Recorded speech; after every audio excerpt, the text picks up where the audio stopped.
Assalomu alaykum hurmatli televizor yaxshimisizlar? Dunyo Uyg'ur qurultiyi to'g'ri televiziyasi Uyg'ur ovoz suhbat programmasiga xush keldinglar. Men Hidoyat Musajon.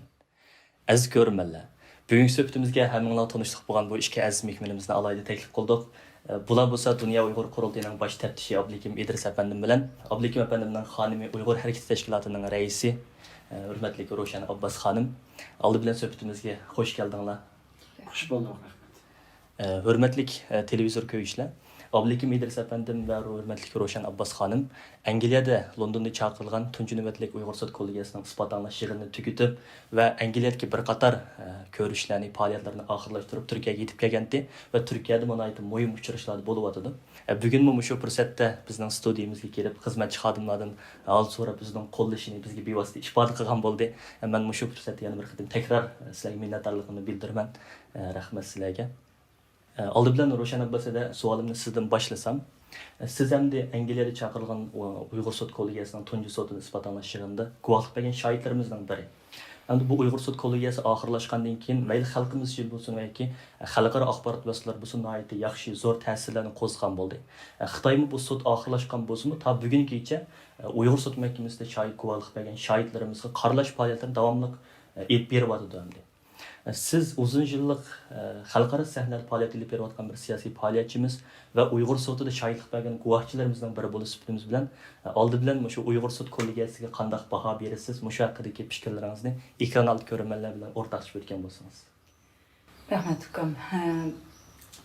Bu qitimqi Londonda o'tkazilgan Uyg'ur sud kollegiyasi Dunyo Uyg'ur qurultiyining va raisimiz To'lqin Isoninki bevosita talab qilishi va o'rinlashtirishi bilan birinchi qitimligi butun xalqimiz mayli jonliq shu naq maydondan ko'rgan bo'lsin, mayli keyin ko'rganlarimiz hammamiz shohid bo'lganimizga o'xshash Uyg'urlarning tarixida bu birinchi qitim Xitoy hukumatining Sharqiy Turkistonni ishg'ol qilgandan keyingi o'sha 70 yillik zulmlarini xalqaro maydonda dağınık advokatlar, dünyada tanılgan mutaxassislar ve şu zulümlerini Xitayning qar zindanlarida özleri şu azaplarını yaşap, şununla özlerininki beşten ötken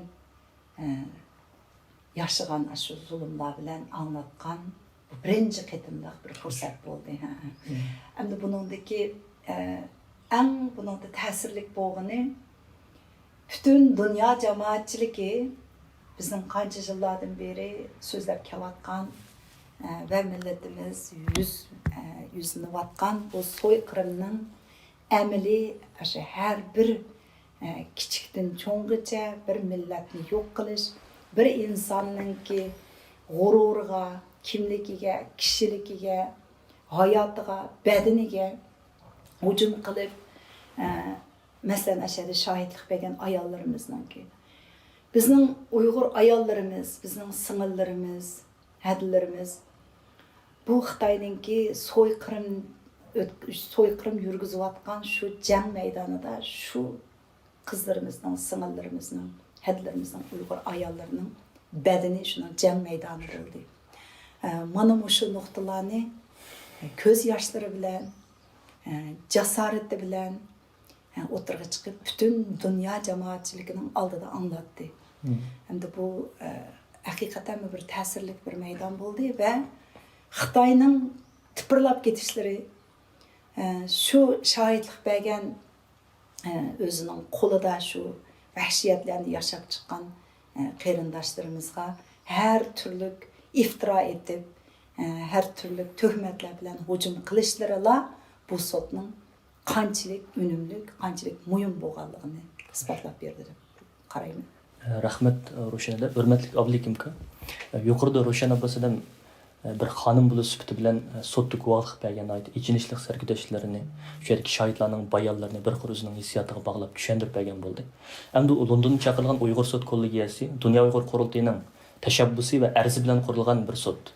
Endi siz Dunyo Uyg'ur qurultiyining bosh taftish bo'lib sifatingiz bilan Ro'shan Abbosdan qanday qo'shimchalar qilsiz? Siz bu sudga qanday baho berasiz? Shu haqida fikringizni. o'rtoqlashib o'tgan bo'lsangiz. Başta sizinki bu bizni bugün bu programga chaqirib bu fursatni berganingizga ko'p rahmat. Duq TV mansublarga rahmatimizni bildiramiz. Bo'libmi Duq TV'ninki ekran arkasida xizmat qilayotgan qarindoshlarim bilan bugun tanishib xursand bo'ldim. Bundan keyin bu xizmatlarni yaxshi olib berishinglarni umid qilaman. Angliyadagi Uyg'ur sud kollegiyasi deb o'tganimizdek Dunyo Uyg'ur qurultayiningki da'vogarligi reisimiz Dolqin Isoninki tashabbusi bilan maydonga keldi. Biz bu sudda ikki bir g'alabani qo'l keltirdik deb men shunday kesin baho berayman. Birinchisi Xitoydek iqtisodiy jihatdan, siyosiy jihatdan, askeriy jihatdan, diplomat jihatdan hozir dunyoda davron silib o'zining qudrat kuchini ko'rsatib qilayotgan shunday bir paytda nurg'un davlatlar Xitoydan tortinib, Xitoyga til tekkizolmagan. Xitoyga o'zining xalqiga shunday zulm qilyotsa demagan bir paytda bizningki Uyg'ur shohidlarimiz chiqib, o'zininki aşağıdaki urug' tuqqanlari, ota-onalari, mol-mulklari, jonlari ahlidan voz kechib, muqaddas davoyimiz uchun, Sharqi Turkiston xalqi uchun sahnaga chiqib guvohliklarning birishi bu qo'rqmas jasorat bir yo'lak. Biz buni xalq olam oldida va Xitoy dushmanimiz Xitoy hokimiyati oldida va o'zimizning xalqimizning oldida isbotlash bir fursatiga erishdik. Yana bir tarafi bu sud orqali biz Sharqi Turkistonda bo'layotgan masalalarni dalil isbotlar bilan xalqaro sahnalarga qo'yish fursatiga erishdik. Bugun bu palonining gipi yoki palonining uyini deydigan har qanday ishonmaydigan bir odam qancha soatlab shu materiallarni o'z ko'zi bilan ko'rib, o'qib chiqib, nimaning bo'lganligini bilalaydigan bir dalil isbotni qo'ydik. Bu jangda her türlük bo'ladi. Biz Xitoyga qarshi, Xitoy hokimiyatiga qarshi yurtimiz Sharqi Turkistonning istiqloliyatini qaytarib olish bu jangda har xil jang vositalari bor. Bu mu şu jang vositalarining biritti. Biz buni xalqaro sahnada g'alabalik elib bordik. Endi qapqog'ini bu tugimidi. 9-oyda bu davom qiladi va yilning oxirisida buningdan bir hukmni kutib o'tibdimiz. Agar hozir qadar bu sudga guvohlik berishni hatta biraz çekilgen qarindoshlarimiz bo'lsa, ularning rijoyimiz delil isbotlar bilan ta'minlab, texmo bu sudninki ijobiy va kuchli bir qaror chiqishiga qatqida bo'lishinglarni tavsiya qilaman. Chunki bu suddan chiqqan qaror bir qarorni kim ijro qiladi, kim buni amaliyotga oshiradi degan bir savollar bo'lyapti. Hozir o'ylab qo'yinglar, Amerika Xitoyga qarshi bir jazo yürgüse, yoki Xitoyni tanqidlasa, nurg'un hukumatlar da'vatida Xitoy bilan Amerikaning o'rtasida bo'lgan iqtisodiy yoki geostrategik bir masala shuning uchun Uyg'urlarni qo'llanyapti deydi. Boshqa davlat desam shunday da'vatida. Ammo bu sudtiki qozilar, hokimlar mustaqil sudchilar. Bularning tarixida shunday qishlarga aralashgan, burungi diktatorlarni jazoga tortgan, xalqaro qonun standarti bo'yicha hukm chiqaradigan qozilar. Agar bularning qo'lidan ijobiy bir qaror chiqsa, u vaqtida bu ham siyosiy qaror bo'lmaydi, ham iqtisodiy qaror bo'lmaydi, ham manfaat uchun qurilgan qaror bo'lmaydi. Bu faqatla mustaqil bir qaror bo'ladi. Biz buni dushmanimizning oldiga, do'stimizning oldiga, dindeshimizning oldiga tashlay olamiz. Qara, bugun Sharqi Turkistonda haqiqatan bir qizil qiyomat yashayotdi. Xitoy hokimiyati 3 milyondan jiq Uyg'ur, Qozoq, Qirg'iz, O'zbek qarindoshlarimizni lagerlarga sulib oldi. Qap qolganlarni vatanning ichida qo'rqishga, bir qo'rqu lagerga sulib oldi. Chet elda yashayotgan, muhojirat yashayotgan, yaqinda yurtimizdan chiqqan bo'lib 100 mingga yaqinda chiqqanlarni bizni umidsizlik, depression bu lagerga sulib oldi. Sen bununla insoniyat nomidan yoki dining ya millat yoki qarash qimmat nomidan bir gap qilish majburiyating bor deb o'tirg'i tashlay olamiz. Shuning uchun bek muhim. Shuning uchun bu suddan chiqadigan qarorning qanday muhimligini Beijing hukumati bilganligi uchun Beijingdagilar uxlayolmasdan kecha kunduz bu shohidlarga mayli direkt yoki vositalik orqali besim qilyotdi. Bularni sestiman deyotdi. Bularning axloqiga hujum qilyotdi. O'roq tuqqanlarga besim ishlatyotdi.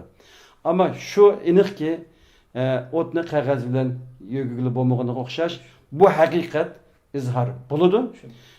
Bu Xitoy o'zini men shunday qudratli, bu qadar madaniyatlik bir millat deb 20 yil, 30 yildan beri faşist milletçilik bir ta'lim terbiye sistemi bilan yetiştirgen bular insaniyatda tarixiga emas, belki öz tarixiga ham bir qara dog' tekkizib, bir qonliq irqiy qirg'inchilik bilan yüzü şunu bilan oshkor bo'ladi inshaalloh. Shuning uchun men deyman, bu bütün qarindoshlarimizningki mayli moddiy jihatdan, ma'naviy jihatdan qo'lidan nima kelsa, tarjimishi kelamdi yoki birasini bir yerga opirish kelamdi, buni qilishini, yordam qilishini so'rayman va lagerdan chiqqan mushu aralarımızda hali bor. Bu qarindoshlarımizga, ondan keyin mushu ota-onalari, urug' tuqqanlari aşağıda Xitoyning qo'lida qilib perişan bo'lib ketganlarga bir-birimiz igi chiqishimiz kerak. Biz başka devletlerini, başka hükümetlerini, başka Müslüman devletlerini sen kömeyi vatamsiye deyiştin burun, avval Uygur buluş süpütümüz bilen, Uygur, Kazak, Kırgız, Şarkı Türkistanlık buluş süpütümüz bilen baş düzümüz görüşümüz gerek. Özümüz ulanın baş kişi etmese çıraylık bir salam bireylik, dertli şeylik, muğdu şeylik.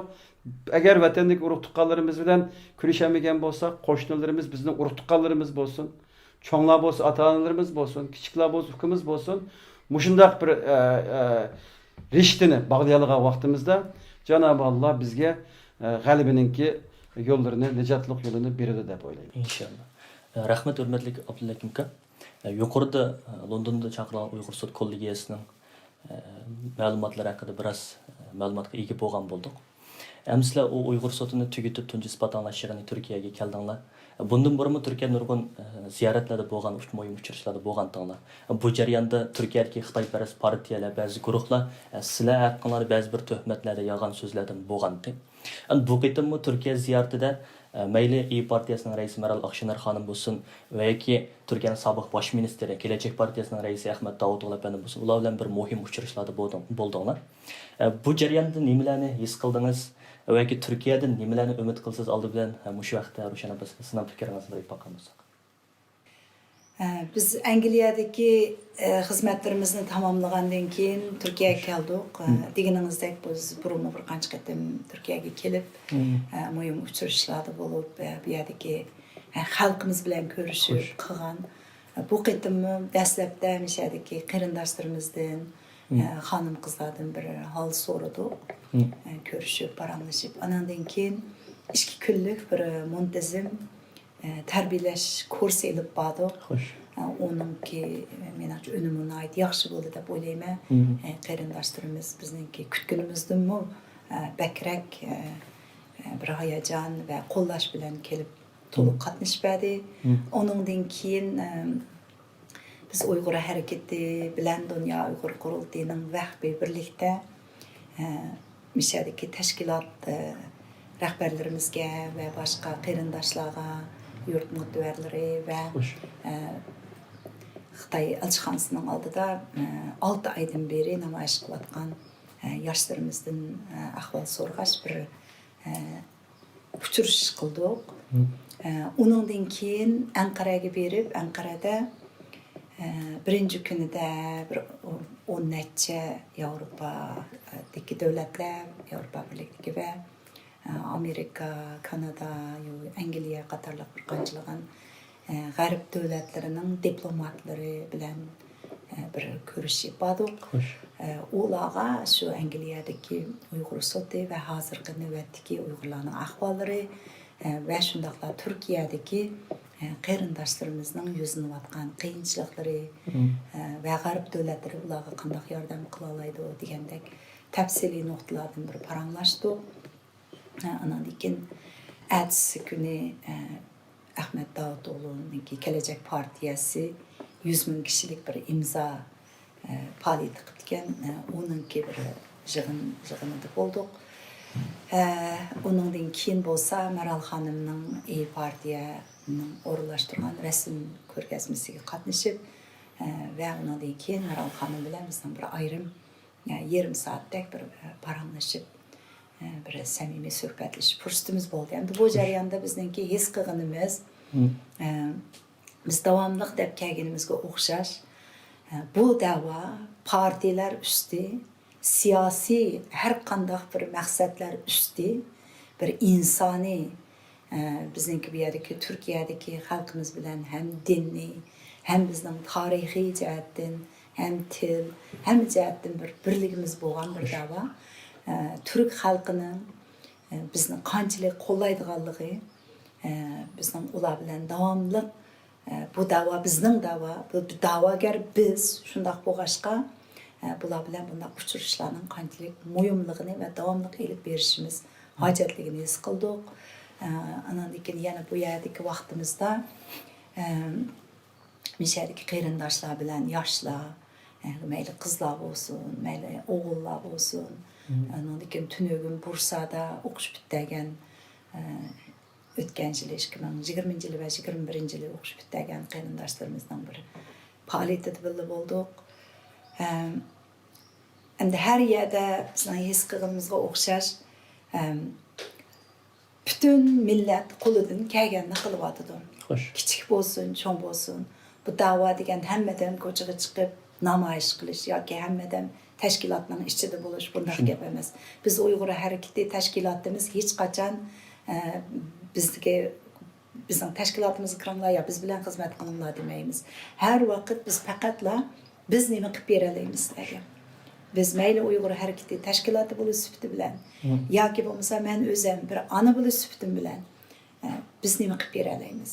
Bir hol so'rash, uchrashishlarda bo'lsa, o'zimizning millatimizdek, o'zimizning xalqimiz bilan bo'lganda. Endi Türk siyasiyonları yoki tashkilotlari yoki g'arb davlatlari bilan bo'lsin, har vaqt biz millatimizning bir ovozi bo'lishga tirishib keldik. Qolgan yana lekin yaxshi to'liqlab berdi deb. Rahmat, hurmatli Ro'shan opasida. Hurmatli Abdullakim aka, yuqorida Ro'shan opasidan Turkiyada sizlarning aytib bo'lgan bir turkum faoliyatlaringiz haqida o'zining qarashlarini aytib o'tgan bo'ldi.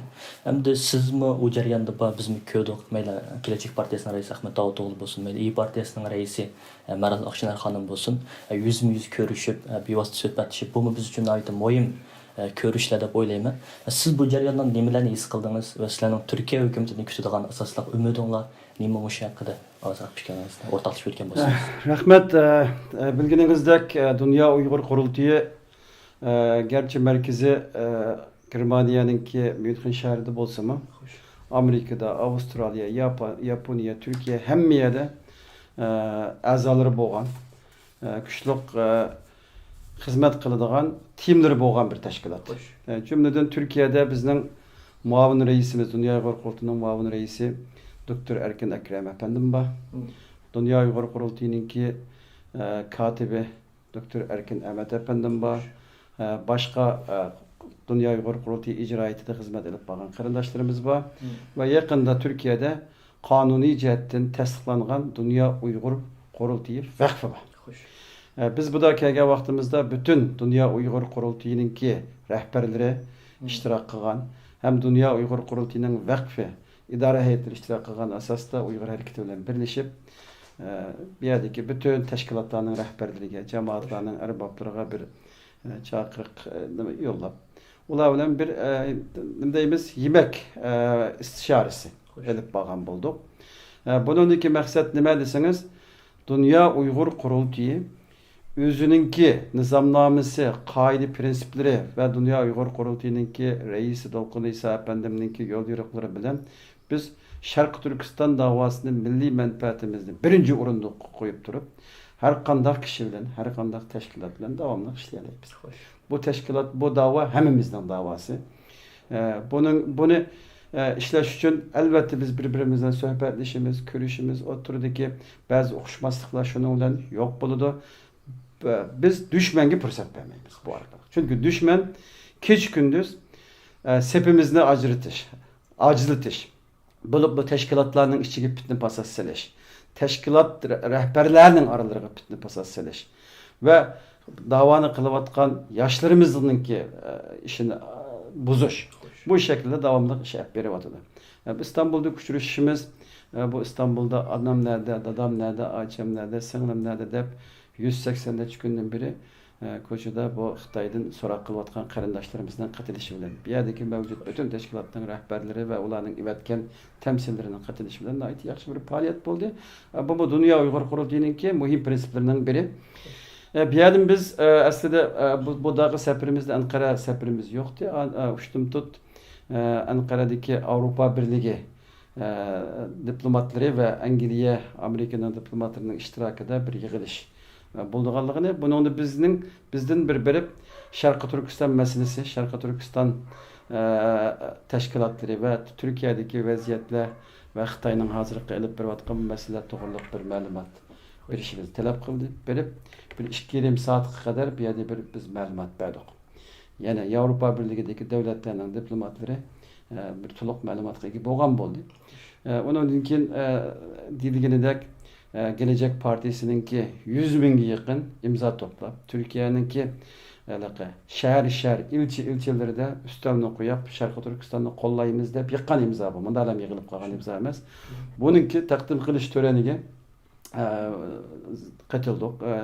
O partininki rahbari sobiq bosh ministr Davutoğlu bilan ko'rishishga erishdik ve kitabımız Qizil Qiyomatni taqdim qildik.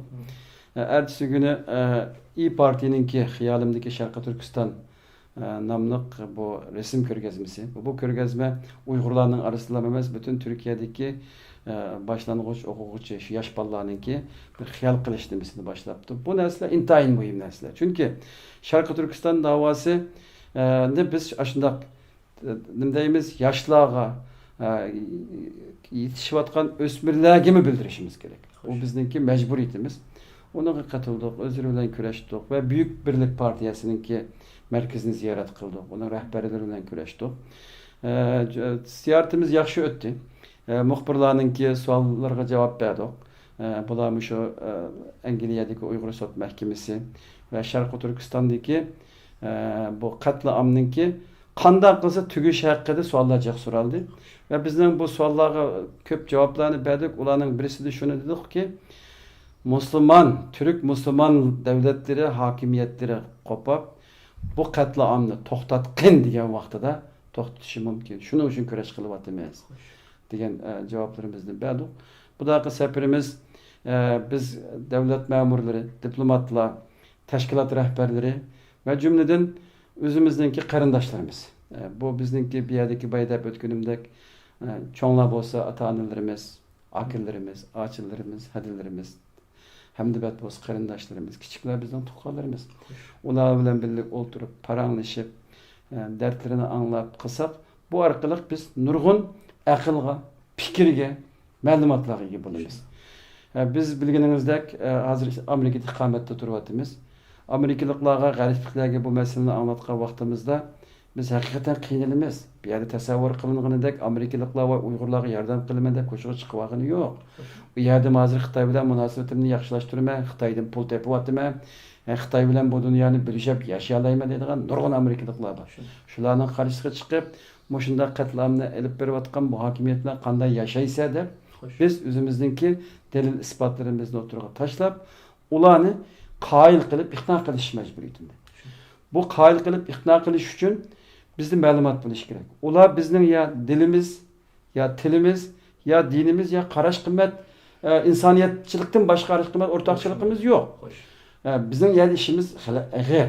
Shuning uchun bu yerdagi qarindoshlarimiz bilan o'tirib suhbatlashib, har bir qilingan gap, har bir o'tirishda qilingan ma'lumot biz uchun aytib foydali. Bizningki g'arbdagi olib boradigan faoliyat harakatlarimizga foydasi bo'ldi deb qarayman. O'zimmi her birini ko'rib, bu yerdagi qarindoshlarni ko'rib, garchi yurtga borolmasammi, bir xil yurtninki hasratlarni, urug' tuqqanlarni, singillarni, qarindoshlarimni ko'rgandek bir xil tuyg'uga keldim. Ko'pdan ko'p rahmat hurmatli Abdullakim aka. Bizmi bugun shuni Jiroqdan, Alaydan, Amerikadan Istanbulga kelib, Istanbuldan yana Ig'ir ko'may shuncha aldirash vaqtning ichida bizni ziyoratga kelib, o'zinglarning bevosita qo'llashinglarni ifoda qilganligidan biz aytib mamnun va xursand bo'ldik. Endi hurmatli Ro'shan Abbas aka Abdullakim ham yuqorida deb o'tdi. Turk dunyosini kutadigan umidlarni, Turk dunyosi bu zulmni Xitoy to'xtat degan chog'da bu zulmni to'xtatla qo'yilgan iborat bu haqiqatni o'tirib qo'yib o'tdi. Hamda 21-iyun Jenevada boshlangan Birlashgan Davlatlar Tashkilotining, ya'ni Kishilik huquq komitetining 47-navbatlik yig'ini Uyg'urlarni qo'llaydigan demokratik davlatlar bilan g'ayri demokratik davlatlar o'rtasida keskin bir kurashga sahna bo'lgan bo'ldi. 22-iyun kuni bo'lsa, Lestin Lottonning boshchiligida Sharq Turkistonga bir mustaqil o'mak avatishni talab qilib bayon e'lon qilgan bo'ldi. Buningga 44 davlat imzo qo'ygan bo'ldi. Buningda Albaniya va Bosna Hersekda iborat ishki musulmon davlat bo'lsa-mu, ammo bizning qondosh va dindosh bo'lgan bir turk davlatining yo'q ekanligi bizni aytib afsuslantirgan bo'ldi. Bu masalaga siz qanday qaraysiz? Mush vaqtda bir fikringizni aytib baqqan bo'lsa. Deganingizga o'xshash hamda bu g'arbda hozir Xitoyga qarshi ovoz chiqarayotgan yoki so'yqirim deb parlamentlarida ovozga qo'yayotgan davlatlar hammasi mustaqil bir ekonomik, mustaqil iqtisodiy bir qurilmaga ega bo'lgan, dunyo iqtisodida kuchli bo'lgan va demokratiyada haqiqiy bir demokratiya bo'lgan davlatlar bo'lyapti. Endi musulmon davlatlarga kelsak, ularmu dastlabda haqiqiy o'zining bir dinni, vijdoniy bir ko'z qarashi bilan 2018-yilning oxirida, ya'ni shu 2017-yilda 4-oyda 1 milliondan ortiq Uyg'urlar to'plum kamplarida degandan keyin Organization for Islamic Cooperation OIC İslam işbirligi tashkilotidagi 57 davlat Xitoyga qarshi bir bayonot e'lon qilgan aslida-chi Uyg'urlarni qo'llab Xitoylarninki shu qilayotgan zo'ravonchiligi, inson haqlari, dafsandichiliklarga qarshi bir bayonot bergan. Shundan ko'rib olamizki, yanada bizningki musulmon qarindoshlarimiz, musulmon davlatlari dastlabda g'arb bu qadar bilib o'tirg'i chiqishdan burun ular birinchi qadamni atgan. Xo'sh. Biroq bu ilgari Xitoy hukumati pul orqali, savdo, har turli bisimlar orqali musulmon davlatlarini rehiniga olib bordi. Bu yüzden ichidan bir yordam qilg'iz kelsimi, ovoz chiqarg'iz kelsimi, Xitoy Birlashgan Davlatlar Tashkilotidagi kuchi va bu davlatlar bilan bo'lgan savdo aloqasi bilan ularga besim qilib turib ovozini chiqarg'izmayapti. Shunga endi biz ularga endi qanday qilishimiz lozim? Biz hech kimga, hech qaysi davlatga bizning bir o'tkazib qo'ygan haqqimiz yo'q. Ulardan yomonlab, to'rlarga chiqib ularni tillab qiladiganga. Yanıla biz sabr bilan tushuntirishimiz lozim. Ularga so'zlagan vaqtimizda bizga yordam qilinglar. Biz Uyg'urlar bunda so'yqirimga uchrayapmiz, Xitoyning qo'lida bunda ezilyapmiz, bizga yordam qilinglar emas. Bu Xitoyning hozirgi qilayotgani islom diniga qarshi urush. İslam dinini yo'qotman deyapti. Hem iqtisodi orqali bugun sening ovozingni chiqarolmaydigan, diningga ega chiqolmaydigan bir yerda masalan Floridada bir presbitertal Qur'onni yo'qotman degan vaqtida butun musulmonlar ko'chaga chiqib İranga o'xshash davlatninki davlat rahbarlari qo'pab shuningga o'lim fatvasini chiqara olgan musulmon rahbarlari yoki musulmon davlatlari bugun Kur'an'ı emas, musulmonlarni yıkıp köydürüyordu. Musulmonlarni kırıp ötürüp çügütümen devadıdı. İslam dinini yo'qotman devadıdı. Endi şu taraflarni biz yana sabırchanlik bilan tushuntirishimiz, agar hukumatlar bo'lmasa, biz grassroots organization deymiz, asas qatlam organlari, anadaki ziyolileri, ulamoları, o'qimishli insonlarga tushuntirib, yanada bizni aytib sabrchanlik bilan bu davoni etmeyishimiz lozim deb o'ylayman. Rahmat edi. Endi Abdullakim aka yuqorida Ro'shan Abbasidan bu to'g'risida o'zining qarashlarini deb o'tib ketdi. Avvalgi savolimda siz bu Turkiyadagi rahbarlar bilan ko'rishgan chaqda Türk davlatlari Xitoy bu zulmni to'xtat degan chaqda bu zulm to'xtaydi degan bir yig'ingiz kelib qolgansiz, menga ta'sir qilgan bo'ldi. Chunki hozir bu Xitoyning g'arbga echilishdagi birdan bir quruq yo'li bizning Sharq Turkistondagi hozir bu Ipak yo'li projesi bo'lib qoldi ham bu plani. Buning asos o'tadigan yo'llar Türk davlatlari. Ham sizlarning xabaringlar bor Xitoydagi bir professorning shu haqda aytishdi. Masalan bu Ipak yo'lini bir ko'rik o'xshatsa, buning biri bo'li Sharq Turkiston, yana bir Turkiya bo'lsa Turkiya. Biz bu ikki rayonni ching tutishimiz kerak degan bir nuqtani yoritib o'tgan bo'ldi. Hem siz bununla qanday qaraysiz? Türk devletlerinin hozirgi bu bizga tutayotgan pozitsiyasi to'g'risida. Men bunaga qanday qarash to'g'riliq 1 yil tadqiqot qilib bordim. Xo'sh. Natija itibari bilan Qizil qiyomat degan bir kitobim chiqdi. Bu kitobda shu siz so'rgan savollarning hammasining dalil isbotlari bilan javobi bor. Xo'sh. Sharqi Turkiston masalasini Xitoy Türkiye xalqlardan, musulmonlardan ayırıp bizni yer yüzüden yo'qotyapmiz degan bu niyati bor. Bu aniq.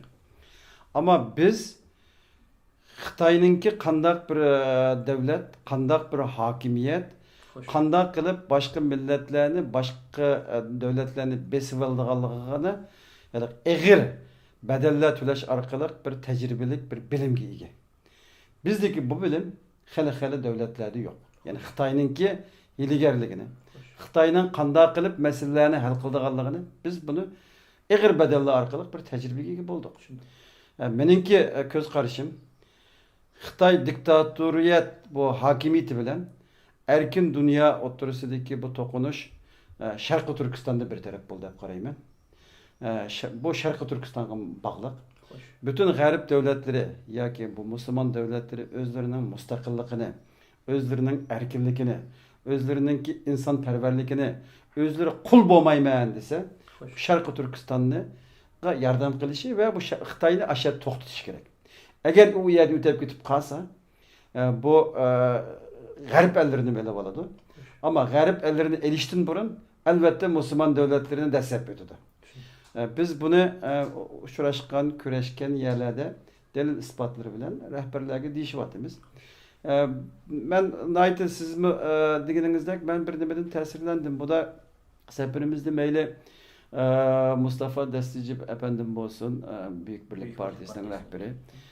Meyle Meral Akşener Hanım olsun, İYİ Partisi'nin rehberi. Meyle Başminister Davutoğlu efendim olsun, Gelecek Partisi'nin rehberi. Bula Şarkı Türkistan meselesini bir köngül, bir etikat, bir vicdani mesele süpütüde qaraydiganligini dep ötüştü. Bunun bularninki hech qanday bir menfaatidan bo'lmaydiganligini dep ötüştü. Ve sözlegen siri ularninki bu Sharqi Turkiston meselesini ve Sharqi Turkistonga ishkilisi bo'lganken. Bu Meral Hanım'a bo'lganken. Davutoğlu elbette bo'lgan. Qashqardagi bizningki qarindoshlarimiz bilan suhbatlashgan, ko'rgan nimalar bor. Demak, bularmi Sharqi Turkistonda bo'lgan zulmni tasavvur qilib, bunaga qanday qarshi turishni deyishyapti. Deyilganidek, hozir Sharqi Turkistonda bizga ig'ir kelyapti. Ata-onamizni turmalarga akitib boradi. Erlerimizni qul qilib ishlatyapti. Singil qarindoshlarimizga tajovuz qilyapti. Buni biz boshqa bir musulmonga anglatishda sen bir tasavvur qilib boqqin. Mening o'rnimda sen o'zingni 1 minut qo'yib boq. Ko'zingni yumg'in. Seninki dadang, anang turmida bo'lsa. Sen o'zing lagerda bo'lsang, ayoling bir yerda bo'lar. Qizlaringga boshqalar shunday qilsa, nima qilsa? En qisqa savol bu. Agar sen musulmon bo'lmasangmi, inson bo'lsang qanday qilsa? Mani bir tasavvur qilib boq. Bir ko'zingni yumib 1 minut xiyol qilib boq. Degan bu mesajlar bilan deyishyapmiz. Ben ishiniman chet eldagi Sharqi Turkistonliklar hammamiz bir xabarlarga, bir harakatlarga xo'sh bo'lamiz, bir ishlarni qilamiz, ammo oqshomda yostiqqa boshni qo'yib, ko'zni yumganda hammamizning xiyolimizni ketadigan, o'tadigan ishlar bu. Biz bunun bilan uxlaymiz, bunun bilan qopimiz, bunun bilan yashaymiz. Yana Allah bizga qudratni berib, bizning bu sinirsiz, rezillikda sinirsiz bo'lgan, chegarasiz bo'lgan bu düşmenge taqabul turib, buningki e'tibor inobatini tükep, xalq orasida xali bir yerga akeldik. Yani bu mu bizningki tedbir elişimiz, hareket qilishimiz, aqlimizni ishlatishimiz. Gerçi bizde Xitoydagidek pul imkoniyatimiz bo'lmasa-mu, iqtisodiy, askeri, kadr bo'lmasa-mu, ama aqlimiz bor. Aqlni ishlatib ish qilgan vaqtimizda davomli Cenab-ı Allah bizga yordam qiladi, maqsadimizga az bo'lsa-mu erishimiz. Ko'pdan ko'p rahmat hurmatli Abdulakim qanday yaxshi nasihatlardan ma'lumotlarni bizga yetkazgan bo'ldingiz. Endi hurmatli Roshan Abbosada endi Uyg'ur irqiy qirg'inchiligini hozir e'tirof qilgan davlatlarning soni 7 ga yuksaldi. Mayli Birleşken Devletler Teşkilatı Bexatarlik Kengişi bolsun, veya Ciyet'te, yani sanatlaşka yatı devlet yig'inlarida bolsun, veya NATO Şimal Atlantik Teşkilatlarının yig'inlari bolsun, Uyg'urlar meselesi alayda kun tartibga kelyapti. Ya'ni Uyg'urlar Sharq Turkiston bu Uyg'urlar meselesi yer shariy xarakterlik bir vaziyatga aylandi. Hozirgi mushundaq bir xalqlik vaziyatda mesela Türkiye'de sizler bu ziyaretten nurgun qarindoshlarimiz bilan 6 oyning oyog'i shu Xitoy konsulxonasida O'zbekistondan boshqarib kelgan shu qarindoshlarimiz bilan avom xalqimiz bilan paranglashib, suhbatlashib ularning fikrlarini olgan bo'ldingiz. Ham siz umumiy bu vatan sirtidagi diasporadagi, muajiratdagi xalqimizdan nimalarni kutasiz? Qanday yurak so'zlaringiz bor? Mushu haqida bir yurak so'zlaringizni aytib o'tgan bo'lsangiz. Rahmat. Türkiye davamlıq bizniki bu endi Türkiye'nin özüdeki Türk halkı bizge til jihatdan, din jihatdan biz bilan bir yaqin bo'lgandan sir Uyg'urlar halkımız Sharqiy Turkistondan sir endi O'rta Osiyoda bor nurg'un qarindoshlarimiz yaqindan chiqqandan keyingi 10 yil ichida kelib yerlashgan Uyg'ur qarindoshlarimizni diasporadagi eng cho'ng bir to'plam endi bu yerda. Undaq bo'lgandan keyin Türkiye'deki halkımız, Türkiye'deki yaşlarımız, hatta Türkiye'deki balalarımız bu bizim milletimizin gavdasi. Ben davamlıq deb o'tganimga o'xshash bu da'vo cho'nglab ketdi. Buni bir tashkilot qiladigan yoki bo'lmasa faqatlanma oldidagi bir qanchalagan kishilar qiladigan yerni o'tib ketdi. Biz şu liderlerimizni qo'llagan asosda, şu tashkilotlarimizning asosli prinsipiga ergashgan asosda biz ularninki qo'liga qo'l, putiga put bo'lishimiz lozim. Agar bizniki Dunyo Uyg'ur qurultiyi va raisimiz Dolqin Isa bu da'voninki rolni elib minayotgan bu mashinaning bir roli desak, şu mashinani A nuqtadan B nuqtaga akilish uchun hamma nima lozim. Choq lozim, uningga may lozim. Hatta su lazım, her bir ventilleri lazım. Şu maşının her bir ventisi, bir su çupkası bulmaydı. Şunun için hem de benim bu yerdeki meyli okup özünü yetildirip atkan qarindoshlarımızga bolsun, meyli 6 aydan beri benim anam nerede, ailem nerede deb Türkiye'de Uygur davasını gündemge akilip atkan şu cesaretli qarindoshlarımızga bolsun, meyli şularning keynida turib qo'llab berib atkan hadis singillar, anılar, şu mishadagi hanım kızlarımızga bolsun hammasiga deydiğim hammamiz o'zimizning zimmamizga tushgan vazifani ado qilishimiz lozim, sabrlik bo'lishimiz lozim. Bizning Uyg'ur millatimizning har yerda psixologiyamiz buzilib ketdi, besim kuchli. Shuning uchun bir-birimizga apuchan bo'lishimiz lozim, bir-birimizni qo'llab, yetaklab, bilmaganga o'gitib, cho'nglarni hurmat qilib, chiroyli o'tishimiz bu intayin muhim. Endi bunun bilan tang endi ayollarga meniki bu yerdagi endi yana bir ta'kidlab o'tadigan nuqtam ayollarni yetaklash, ayollarga fursat berish, ayollarninki ovozini chiqarishiga yo'l qo'yish bu da'voda bek muhim. Turkiyadami shunda, G'arb ellardami shunda. Shuning uchun mayli tashkilotlarning ichida bo'lsin, mayli yig'inlarda bo'lsin, har qanday vaqtida biz ayollarni tang elib mang'algan vaqtimizda ayollarmi bu davoni, mushu davo meningmi majburiyatim deb bütün kuchi bilan erlar bilan side by side yonma yon mushundan mang'algan vaqtida ishlarimiz texmasan bo'ldi. Chunki bir oilada aileninki har qancha er kishi shu aileninki lideri bo'lgan bilan tang ayol kishining o'rni bek muhim. Balalarni tarbiyalashda bo'lsin, erlarga osonlik yaratib berishda bo'lsin, qo'llashda bo'lsin. Shunga hamda Turkiyada mening Türkiye'deki Uygur qarindoshlarımga qayta ta'kidlaydiganim ayollarga fursat berilsa, yoshlarimizni yetaklab mengilsa deb o'ylayman. Rahmat Rushanada. Hurmatli Abdullakim aka, yuqoridami biz suhbatlashib o'tdik va xalqimizning orasida bu to'g'risida nurg'un fikrlar bor. Ya'ni islom dunyosi, turk dunyosi bizga maishlarni qilib o'tdi. Bizga nima ish sayt chiqmaydi, ega chiqmaydi deb. Ammo buni deyishdan avvalmi biz biroz o'zimizga biroz qarab yiqishimiz kerak. Bu qator Dunyo Uyg'ur qurultiyining boshchiligida o'tkazilgan Londondagi Uyg'ur sud kollegiyasida shahidlik bergan guvohchilarimiz 10 dan oshmaydi.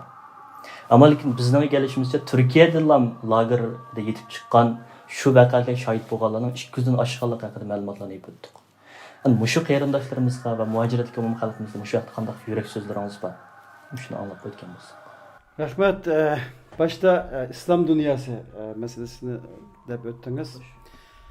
İslam devletlerindeki hakimiyetle bildiğinizdek demokratik saylanmagan ya padişahlar ya ki oğnu eli vağallar.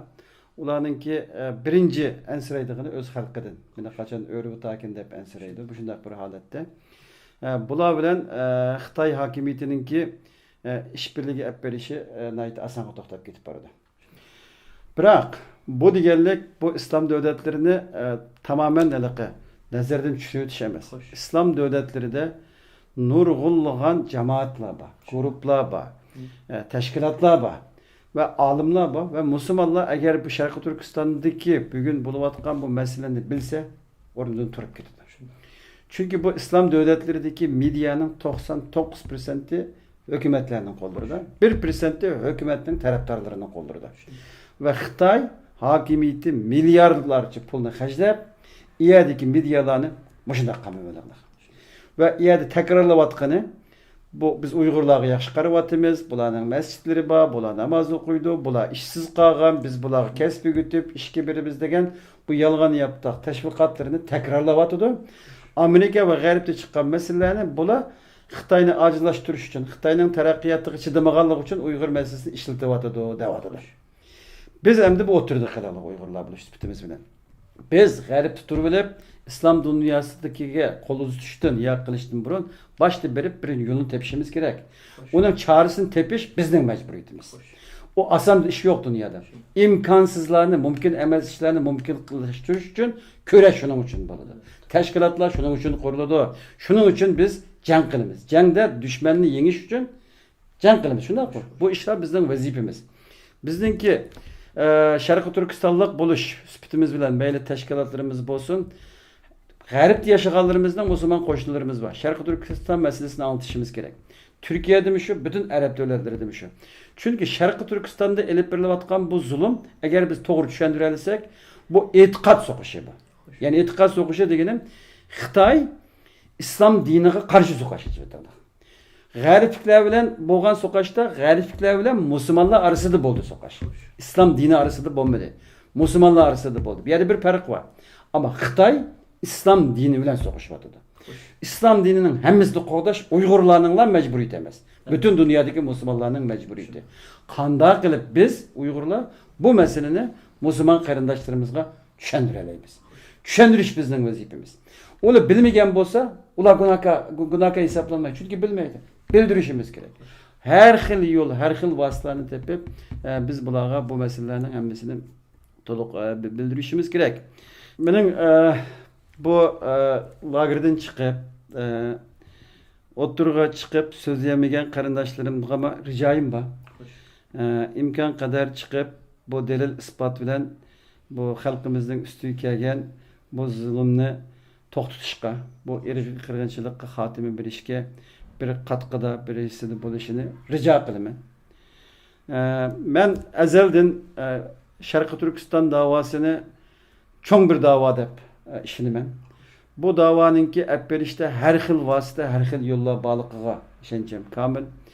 Birilarimiz ta'lim tarbiya bilan mashg'ul bo'lsak, birilarimiz tashviqot bilan mashg'ul bo'lsak, birilarimiz diniy ishlar bilan mashg'ul bo'lsak, birilarimiz san'at ishlari bilan xuddi bir davlatda bo'lishga tegishli ishlarning hammani qilish bizning majburiyatimiz. Hammamizning o'tirib to'kilishimizning kimenimiz yo'q. Hammasini o'z ahli qilish kerak, bir-birimizni qo'llashimiz kerak, bir-birimizni qo'g'dishimiz kerak. Endi Xitoy hokimiyati bu o'zininki jinoyatini yushirishda qo'ldan kelganini qilyapti. Bu qarindoshlarimizni qo'rqityapti. Bu qarindoshlarimiz balki o'zi bilan kessa hozir chiqishi mumkin. Balki oilasini, balki yaxshi ko'rgan bir qarindishini yoki bir navrisini yo bir chavrisini o'ylab bu ishga chiqolmayapti. Buni tushunishga bo'ladi, ammo bu qarindoshlarimizga deyishimiz shu. Bir az ziyanni ko'zlab, ko'p ziyanni beramdiq. Yoki ko'p paydını oylab azroq narsaga bedel to'lamdiq degan masala bu. Bu Sharqi Turkistonliklar qachonki biz milliy manfaatimizni, umumning manfaatini, millatchi manfaatni ve bizden Sharqi Turkistonda azanning ovozi to'xtab qolmasin desak, erkin yashayolmaymiz desak, bizning ajdodlarimizning yurtlarida izimizni bosqizib mangalaymiz desak, biz bunga tayyor bo'lishimiz kerak. Hem Türkiye'de yaşayotimiz, Türkiye'nin tarixida nurg'un so'qashlar bo'lgan. Bu Çanakkale so'qashida Anadolu'daki analar ballarini sağışaga berip so'qashqa deb yo'lga solgan, şehit bo'lsa ballarimning to'yi bo'pti deb xursand bo'lgan. Bu davlatda bayraklar tatilib, her xil aqidadagi, her xil dindagi, her xil aqimdagi insonlar erkin yashab ketib boradi. Bizning maqsadimiz yurtimizda mustaqil bir davlat qurish. Bu davlatda hammamiz bayashat yashash, erkin yashash, hech kimni qo'rqmasdan yashash. Buning uchun kurash qilyapmiz. Bu qarindoshlarimizningki jasorat qilib, bu o'tirg'i chiqib, delil isbotlar bilan to'liqlashini, ta'minlashini rica qilaman. Chunki meydan muşu meydan. Bununki etsi ögünü yok. Hazır vakti şu. Biz Uygurlarınki tarihimizde en halkılık paytlerde turvatımız hemmeden vicdanını koluğa koyup xuddi Angliyada sottu digilimdek her bir insan özünü bir mahkemeye koyuş gerek. Özünün imanını mahkemeye seliş gerek. Özününki etikadını, vicdanını mahkemeye kıptırıp ben qaysi taraf basıdı. Şunu göre iş kılsa işini menki Cenab-ı Allah bizge mi yardım kılıdı. Başta yardımını özümüzden başlaşımız gerek. Köpten köp rahmat hurmatli Abdullakim aka. Endi Ro'shan abbasida yuqorida Abdullakim aka qilgan nuqtalarga o'zingizdan qo'shim chiqib qo'yadigan yerlar bo'lsa va oxirgi so'zlaringizni ekran oldidagi ko'rinmalardan o'rtoqlashib o'tsangiz, shundan oxirgi Abdullakim xonning so'zini aytib bugun programmamizni oxirlashtirgan bo'lsak. Rahmat bugün bizge bu fırsatını verip bizdeki qarindoshlarimiz bilan bunday bir suhbat o'tkazishimiz uchun fırsat yaratib berganlarga. Biz bu davoni bütün gücümüz bilan, hayatımız bilan, vaktimiz bilan içimizden bir ateş bilan qilyapmiz. Mesela meningki hadamning erkinligini bedel to'lagan holda qilyapman. Xo'sh. Ama mening shu hadamga bo'lgan mehr muhabbatim, xalqimga bo'lgan mehr muhabbatim, vatanim Sharqiy Turkistonga bo'lgan mehr muhabbatim va xalqimningki erkinligiga bo'lgan mehr muhabbatim hammani besib tushdi. Bu sebepten mayli har qatim Turkiyaga kelgan vaqtimizda biz uchrayotgan har turli hujumlar, mayli boshqa tarafdan kelayotgan hujumlar, bu narsalar bizga hech qanday ta'sir ko'rsatmaydi. Şu mening faqatlamı bu yerda ta'kidlab o'tadiganim, hayot atgan o'q tez o'tib ketadi. Kunlarning birida zamonlar o'tib, yillar o'tib, yoshlangan vaqtimizda hajab shu vaqtda menga fursat kelganda qilmabdi ekanman degan pushaymonda yashamaylik.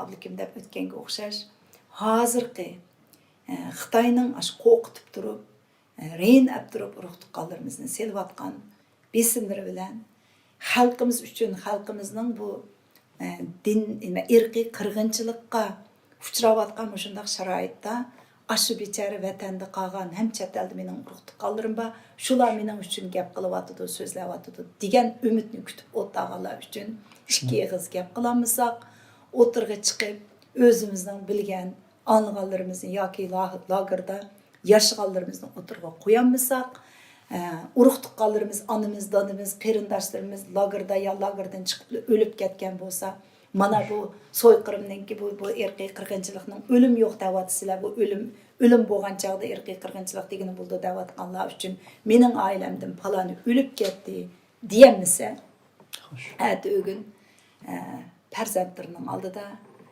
kelgusining oldida ham biz musulmon ham da Allohning oldiga boramiz. O dunyoda bizning tilimiz qisqa bo'ladi. Shuning uchun meningki Abdulakimning hozir deb o'tgan gapiga faqatli qo'shib qo'ydiganim, bu fursat bizga keldi. Biz uchun bu bir Allohninki bizga bergan bir vazifasi.